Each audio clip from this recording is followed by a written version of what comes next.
Coming to you from the TCT studios in the heartland of America. Truth shouldn't be complicated, but these days it often is, where faith, culture, and real issues shaping our world converge. Today, we cut through the noise. Welcome to Frankly Speaking. Good to see you today. I'm Frank Amedia, and I could only be frank. Well, today I want to focus in a little bit about righteous Gentiles because our special guest, who has been a friend of mine, Dr. Susan Michael, for quite a few years, is going to be able to share with us from when I was at the NRB with her recently. You know, righteous Gentiles are laced all through our Bible, are they not? Look at this, some of my notes. Rahab, Ruth, Naaman, and of course the Roman centurion. And in both the Old and New Testaments, we realize that righteousness is whom the Lord puts it to, right? Now, we also know the culmination of all of that is Jesus Christ, who was made sin, who knew no sin, that you and I, we might be made the righteousness of God in Jesus Christ. And we have Rahab, who was facing, in the face of judgment. What did she do? She was a prostitute. So look at that. The Lord used a prostitute in order to deliver and save his Jewish people. And her words were this: "The Lord your God is indeed God in heaven above and on earth below," Joshua 2:11. And then we go to Ruth, and the covenant of Ruth we all know, you know, I will be your people, you will be my people, and your people should be my people, and your God, my God, Ruth 1:16. And then we know this is also celebrated in her genealogy of Jesus Christ. She ended up being in that genealogy from Matthew 1, verse 5. How about Naaman? Healing, a great man. He suffers from leprosy, but when he's told to wash, he goes, "Now I know that there is no God in all the earth except in Israel." 2 Kings 5:15. And then finally, the famous Roman centurion, "Lord, I'm not worthy to have you come under my roof. Just say the word, and my servant shall be healed." So righteous Gentiles have been all through the Bible, but also through the history. And we can name those at another time. But there's one such person of many that I know that is going to be included in that list here on earth and in heaven as a righteous Gentile. And her name is Susan Michaels. Now, Susan has accomplished so many things in her life. She started off serving at the birth of the International Christian Embassy Jerusalem in 1980. And of course, that was when all of the Gentile nations withdrew from Jerusalem to protest. But Christians stood up and said, we will be the foothold in Jerusalem. And that ended up culminating in the U.S. Embassy moving from Tel Aviv to Jerusalem in the first term of President Trump, which I had prophesied, by the way, and had led him to as he was writing a speech at AIPAC prior in his nomination. And Susan was part of that. Susan is still part of that. She heads up our American division of the International Christian Embassy Jerusalem. She's involved in so many different organizations. She's produced education tools. She's at the forefront and the spearhead of withstanding anti-Semitism. She has all kind of teaching aids that are available to us. But I don't want to hold back any more. I want to get to that interview right after this message with Susan Michaels and myself at the NRB. We'll be right back in a moment. Thank you. As usual, TCT partners have stepped up in time of need. As missiles rain down, the bomb shelters you helped provide are serving as a safe place for the men, women, and children in Israel. Now we bring to your attention another crucial piece of life-saving equipment needed to save lives in the Jewish state. Magen David Adom handles all ambulance and rescue services in the state of Israel and is funded almost exclusively by donors. They are in need of metacycles that are used as ambulances on 2 wheels that can get life-saving treatment to individuals much faster than traditional rescue vehicles. TCT has committed to providing one of those metacycles, and we invite you to partner with us. Join Christians across the world who stand with TCT as we stand with Israel. Please send your very best love gift to help us provide this desperately needed metacycle to save lives in Israel. And pray for the peace of Jerusalem. Well, we're here at the NRB at our TCT production area, and I have probably one of my best friends, I think, if she'll allow me to say that, for so many years. And it's hard for you to believe because Susan still looks like she's 25 years old, but I don't. But she's been at what she's been doing diligently for so long with the International Christian Embassy Jerusalem, serving the United States, and myself as a little puppy, pulling on the strings back in the early days, starting in 1984. And we've seen a lot. We've experienced a lot. We're seeing a lot. And this is Susan Michaels with the ICEJ and so many other things you're doing, Susan. So I don't want to take up too much time. I know you're so busy. Would you please just share where your passions and your hearts are serving right now? Well, Frank, it is wonderful to be with you. You're kind. You're right. We go way back. And we met in the 80s. I was there in 1980 in Jerusalem when this organization started, and I grew up in it. Yes, you did. I've been in it all these years, and it's been such a privilege to be on the cutting edge of what God is doing in the earth. And my heart aches for the Christians around the world that don't understand that. And they read their Bible, but there's like a disconnect in it. They don't understand that God's promises in the Old Testament are being fulfilled today in our very eyes. That his promises to the Jewish people are eternal. They're everlasting. Yes. And when you understand that, your Bible comes so alive. And it's been such a privilege to be on the very precipice of this. The International Christian Embassy Jerusalem was born in 1980 in Jerusalem, really the first Christian organization founded in support of Israel. Today, there's many. But we were the pioneers that helped get that started, and we pioneered a movement all around the world. We reach into 183 countries, and that's a very real number. We know it because we've had Christians joining us on Zoom every morning to pray for Israel, and we've gone in and analyzed where they were coming from. 183 countries, over 25,000 Christians been praying for Israel ever since October the 7th, every day. And so the organization was founded to support Israel in very practical ways. You know, it's not by empty words. Yes. We have to demonstrate our support for Israel. So we've been there doing humanitarian aid and many projects around the country. But all of our aid is given to them with the message, this comes from Christians around the world. Yes. Who are praying for you and gave financially so that they could bless you. And you know the response. The people of Israel are shocked when they know that, but they're also comforted. They're so comforted and encouraged to know that they have friends around the world, that they are not all alone. They Isn't feel that so awesome? all alone. Just a point, the reason that the name embassy was put in there was this was when all of the embassies withdrew from Jerusalem, and some pioneers, yourself, Jan Willem van der Hoven, Johann Lukoff, Yes. Michael Utterbach, was he with you then? No, not then. He joined, I think when I joined, or maybe shortly thereafter. Yeah. Timmy, was Timmy? Tim King Tim King was there. there. And so they decided, let's have an embassy for Mervyn Merla Watson. Merla Watson, bless their hearts, and some of the great people in some of the other countries. And it really was a radical statement. You know, we're going to plant a flag and be an embassy for Christians. That's right. We still are.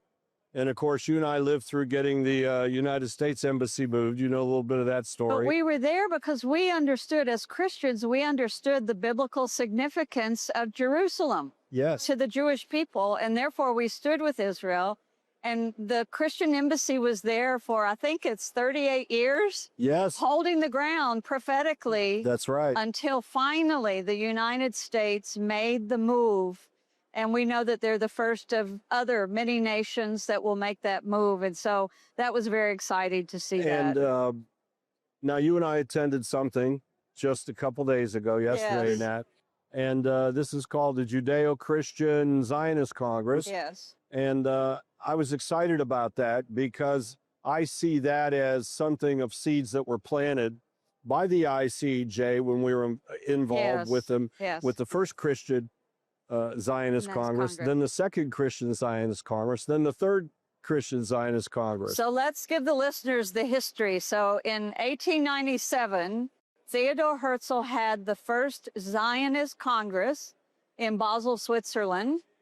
And there he said, today we have started the state of Israel. Yes. And people said, you're crazy. He said, within 50 years, you'll see it.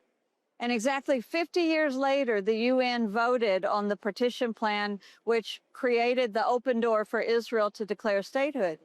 So in 1985, then, we held the first Christian Zionist Congress in the same hall in Basel, Switzerland. Yes. You were there. I was there. And it was a historic moment. And so today now, we're starting a new movement of Judeo-Christian Zionist Congress to bring together the Jewish Zionists and the Christian Zionists, that it's not just a fight for Israel. It's actually, at this point, a fight for the Judeo-Christian values of Western civilization. What's unique about this also, Susan, as you well know, is there really wasn't a place for Messianic Jews accepting in Israel.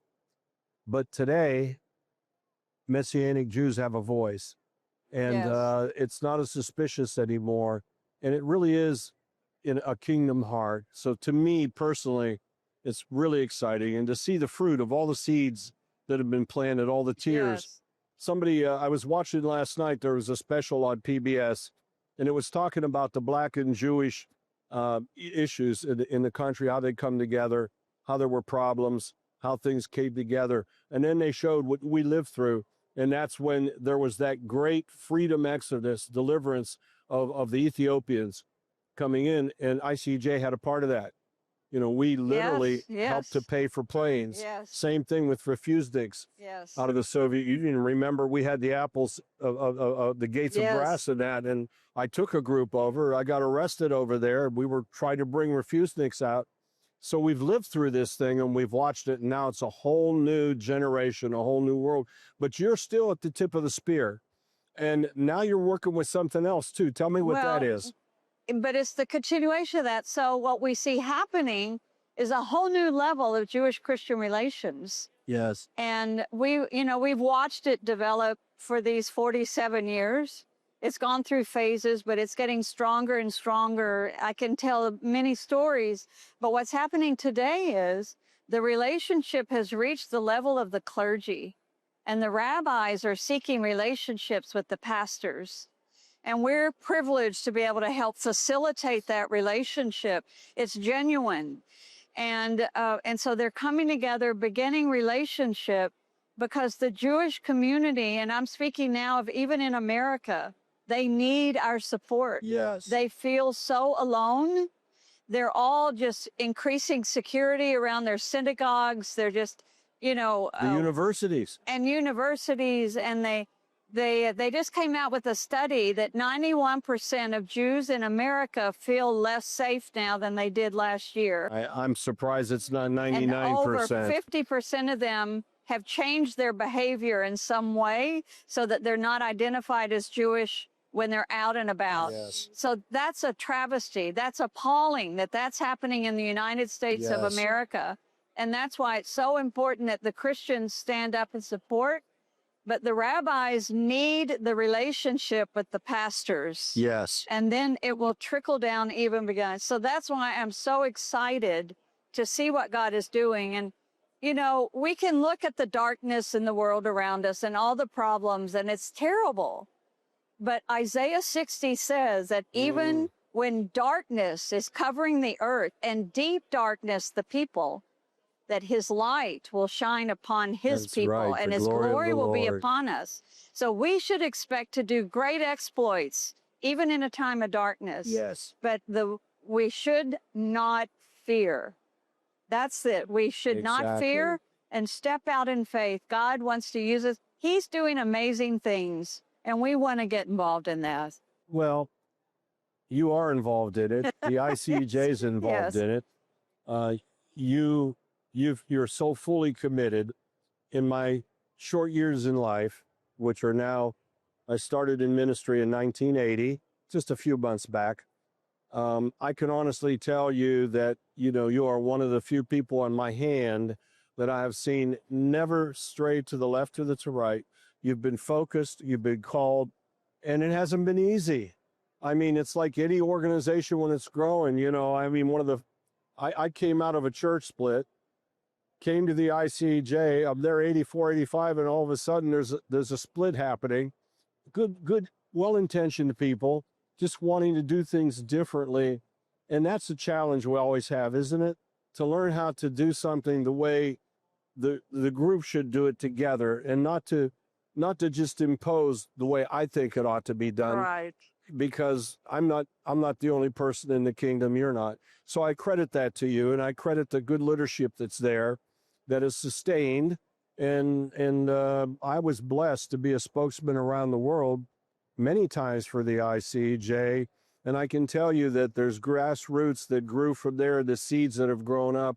Now, as you see with my own children, they're a generation that it's so natural to them. They don't even have to think differently about Israel. They don't have to think differently about the Messiah. They don't have to think differently about what we're supposed to do, what we're not supposed to do. So they're just focused and channeled in on doing it, right? And in that instance, I think that if you had a message right now to challenge the people, our audience, our TCT family, which goes from coast to coast, we're blessed, we're in most major markets, we're on cable. What is your challenge? Well, I want you to look right into that and tell them. First of all, we appreciate TCT so much, and thank you for this opportunity. But we want to invite each one of you to take a stand with us against anti-Semitism, against hatred of the Jewish people, and to let the Jewish people know you stand with them and that you pray for them and you want to bless them. And you can do that by signing our Christian Declaration Against Anti-Semitism. We're going to put the URL up below here, but please go to that site, sign the petition, let the Jewish people know you stand with them, and then you will hear from us and you can enjoy we have all kinds of educational resources. We want to invite you into this journey with us in support of Israel and being on the cutting edge of what God is doing in the earth today. So please join us. And if you'd like to know a secret to get a blessing, and there's many of them, right? Well, Genesis 12:3 is pretty clear. I will bless those that bless you. Now, I'm not going to give you the other part of that, which is I'm going to give it anyway, that I'll curse you that curse you. You don't want to be part of the curse. You want to be part of the blessings. And right now, I want to remind you, as Susan knows, I live, eat, and sleep about preparing the way for the coming of the Lord. He's coming. He's coming back to Zion. That's not a cult. That's not something that is racist. That's what the prophets named that God told them to call Zion, and God's not a racist, right? And Jesus is still Jewish, and the Jewish Jesus, who's also now all people, is coming back to Jerusalem. I want you to be part of that. Susan, we're just so happy you joined with us today. It's my blessing, Frank. We love always. you. Our words can't express Same here, the love that same Laura Lee here. and I have for you and your husband. Thank you for your service to the kingdom and to our people, to my people. God bless you. God bless. There you have it. You too can be a righteous Gentile. You may not be in the history books on earth, but I assure you, you'll be known in heaven as you bless God's people. Well, we're going to be visited with our dear friend, correspondent Yair Pinto in Jerusalem right after this message. Stick with me. We're going to be right back. As usual, TCT partners have stepped up in time of need. As missiles rain down, the bomb shelters you helped provide are serving as a safe place for the men, women, and children in Israel. Now we bring to your attention another crucial piece of life-saving equipment needed to save lives in the Jewish state. Magen David Adom handles all ambulance and rescue services in the state of Israel and is funded almost exclusively by donors. They are in need of metacycles that are used as ambulances on two wheels that can get life-saving treatment to individuals much faster than traditional rescue vehicles. TCT has committed to providing one of those metacycles, and we invite you to partner with us. Join Christians across the world who stand with TCT as we stand with Israel. Please send your very best love gift to help us provide this desperately needed metacycle to save lives in Israel. And pray for the peace of Jerusalem. Frank, it's good to be here with you. I'm coming to you from Jerusalem, and the situation on the ground is this. Today was a very, very, very important day because the Iranians launched attacks against the United Arab Emirates. They launched attacks against oil tankers, and we have reports of the United States striking Iranian vessels. Of course, the Iranians deny these reports, then backfire, and then they change their statements. But that's not the point that is very interesting to me. The point that is very interesting is that it seems like there is a conflict between the Revolutionary Guards in Iran and the Iranian government. I'm talking about the president of Iran that is furious, according to reports that we have, with the Revolutionary Guards and with the generals that ordered the strikes first on the United Arab Emirates and on the shipping lanes, shipping companies, and the tankers that passed in the Strait of Hormuz. So it seems like Iran does not have a clear ruler, which on the one hand is a good sign because you think, okay, maybe they're about to collapse, but on the other hand, it might be intentional. Maybe, and let me just give you this as an idea, maybe the Iranians are acting unilaterally. Maybe Mustafa Khamenei is actually in control of everything, and they are just claiming that the Revolutionary Guards are doing this unrelated to the government in order to have an excuse and to say, it's not me, it's another faction, let me work it out. But maybe they're just doing this in order to show that they are still strong. Okay? Putting this out there. For now, the situation in Israel is that we are preparing for a resumption to a full-scale war. Everywhere I go in the streets, people are talking to me and saying, yes, no chance that we are not entering another round of missiles and intensifying escalation between us and the Iranian people. So the IDF, the defensive systems, the Air Force, everybody is preparing for another round of strikes. Okay, that's here in Israel on the ground and across the Middle East with preparations. The Iranians are doing the same with threats, with accusations. We'll see what the Emiratis, the Europeans will do.